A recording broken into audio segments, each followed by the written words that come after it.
है। Hi guys, मेरा नाम है आरजे कार्तिक और आपके लिए एक छोटी सी कहानी। ये कहानी भगवान गौतम बुद्ध के दो शिष्यों की, दो बौद्ध भिक्षुओं की, जो कि उनके साथ में मठ में रहते थे। पहला वाला सीनियर था, दूसरा वाला जूनियर था। सीनियर का मतलब बुजुर्ग थे, उम्र में ज्यादा थे और उम्र में बड़े होने के साथ साथ वो उस मठ में काफी लंबे समय से रह रहे थे, तो इस तरीके से भी सीनियर थे। जो दूसरा वाला था वो युवा भिक्षु था, उम्र में कम था, छोटा था। और दूसरी बात ये थी कि वो नया नया इस रास्ते पर चला था, नया नया सन्यासी बना था।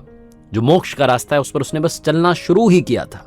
जो सीनियर वाले थे वो काफी समय से चल रहे थे, प्रैक्टिस कर रहे थे, मोक्ष तक पहुंचने की तपस्या कर रहे थे।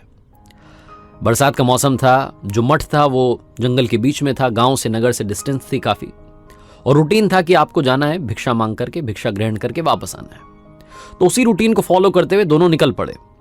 हल्की हल्की बरसात हो रही थी। शाम तक जब भिक्षा इन्होंने ग्रहण कर ली, उसके बाद गांव से वापस मठ की तरफ आ रहे थे। हल्की हल्की बरसात तब भी हो रही थी। जो गांव से मठ का रास्ता था उसमें बीच में नदी पड़ती थी और बारिश के चलते नदी उफान पर थी, पानी तेज गति से बह रहा था।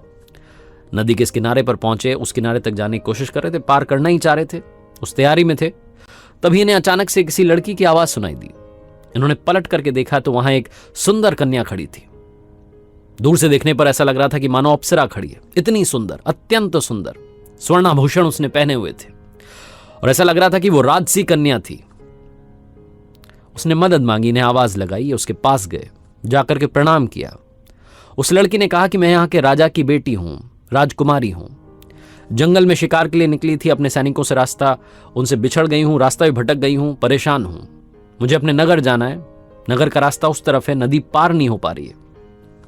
बहुत बार मैंने प्रयास कर लिया, 3-4 बार प्रयास किया, लेकिन मेरे पैर फिसल रहे। इन्होंने देखा तो नदी में चिकने चिकने पत्थर भी रखे हुए थे, जिन पर चलने की वजह से पैर फिसलने का डर था। इन्हें समझ में आ गया कि लड़की के सामने संकट बड़ा है, उसे अपने राजमहल तक वापस जाना है। उसने कहना शुरू किया वापस से कि मेरे पिताजी चिंता कर रहे होंगे, परेशान हो रहे होंगे, मुझे ढूंढने के लिए सैनिक भेज दिए होंगे, मेरी मदद कीजिए। वो बार बार मदद मांग रही थी। दोनों बौद्ध भिक्षुओं के सामने संकट बड़ा था, क्योंकि उनके गुरु महाराज ने, भगवान गौतम बुद्ध ने आदेश दिया था कि किसी भी नारी को स्पर्श नहीं करना है, छूना नहीं है। अब इस लड़की को रास्ता पार कराएं, नदी पार कराएं तो कराएं कैसे? बुजुर्ग वाले सोच ही रहे थे, जो सीनियर थे। तभी जो जूनियर वाला था उसने उस लड़की को कंधे पर बैठाया और नदी पार करने लगा। कुछ मिनट्स के अंदर उसने नदी पार कर ली, लड़की को उस किनारे पर छोड़ दिया। लड़की अपने रास्ते नगर की तरफ चली गई। पीछे पीछे जो सीनियर वाले थे ये भी आ गए। ये दोनों बौद्ध भिक्षु चुपचाप शांत मन से अब चलने लगे मठ की तरफ।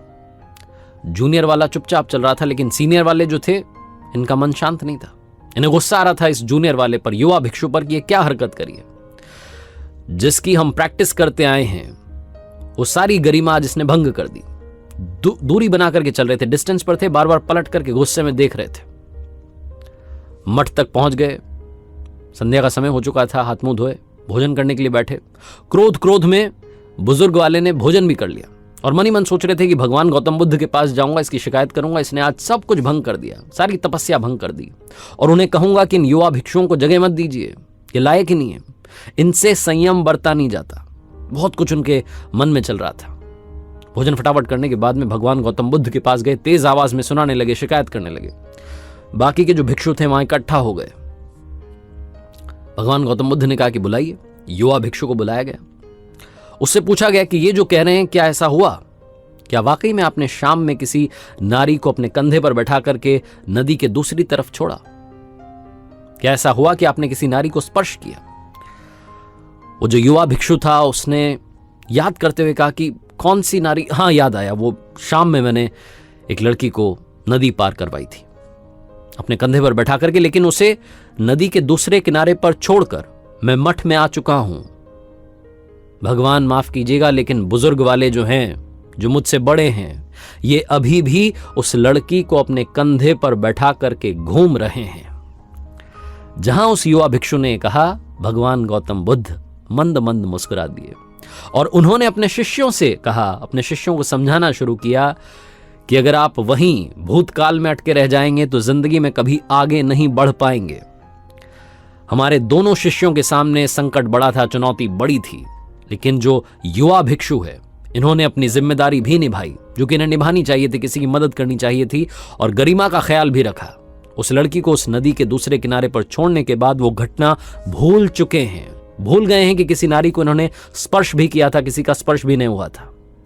इनके मस्तिष्क में भी अब वो स्पर्श नहीं है। और जो दूसरे वाले हैं जिन्होंने नारी को छुआ तक नहीं, दूर से सारी घटना देख रहे थे, वो अभी भी उस नारी को अपने कंधे पर रख करके चल रहे हैं। कहानी बहुत छोटी है लेकिन हमें सिखाती है कि पास्ट से कैसे बाहर निकला जाए। हम में से बहुत सारे लोग पुरानी बातों को याद कर करके परेशान हुए जाते हैं और उसी की वजह से अपनी जिंदगी में अपनी सेहत को आधी कर लेते हैं, अपने सुख को आधा कर लेते हैं, खुश होना ही नहीं चाहते क्योंकि हम पुरानी बातों में उलझे हुए हैं। मैंने शुरू में कहा कि भूलने वाली सारी बातें याद हैं, इसीलिए जिंदगी में सारा विवाद है। अगर आप भूलने वाली बातों को याद करते रहेंगे तो जिंदगी बर्बाद होती चली जाएगी। पास्ट से बाहर निकलिए, आज में जीना शुरू कीजिए और कल की तैयारी करना शुरू कीजिए।